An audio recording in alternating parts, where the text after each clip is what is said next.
Morning, Steve Freddie in Chicago with the morning grain comments. Well, not a lot of news overnight. Specifically, the beans were a little bit lower.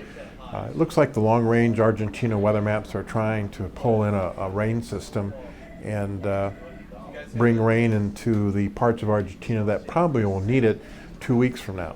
At the same time, that stationary front drifts into southern Brazil and kind of sits over southern Brazil, bringing rains to that area. And I think that would be a perfect scenario for their 2014 crops. So I think the market yesterday was a little bit worried about this dryness over the next 2 weeks in Argentina and southern Brazil, and I think the forecast overnight and this morning kind of takes a little edge off of that concern.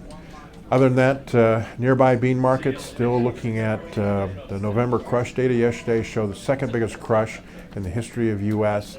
Add that with the bean export demand, and we've got close to record demand in the first quarter for U.S. beans, and that's kind of pulling things together and making things tight. So in the bean market, you probably have three issues that will decide whether nearby beans are worth $12 or $14, and we're sitting right here at $13.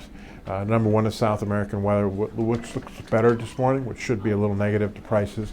Number two is what is the USD1 soybean supply and the implications that has as far as demand versus supply. Will the government raise the U.S. crop or not?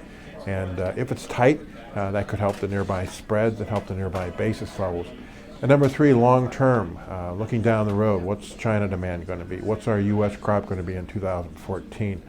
Bigger acres in the United States, a normal crop, and prices should go lower.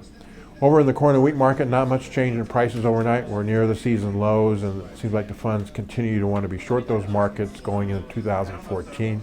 Without the weather scare, we doubt if they'll cover those short positions. In the corn market, we're picking up a little bit of demand with good margins here in the United States, both on the ethanol and livestock side, but the supply should be bigger, and that should weigh on prices. Right now, nearby corn prices are a good 40 to 50 cents over price if the weather doesn't change for 2014 across either South America or the U.S. Wheat prices will follow lower, even though the nearby situation is tight here in the United States. Normal crops in 2014 and wheat prices will trend lower. Outside markets watching to see what the Fed's going to do as far as their policy on stimulus.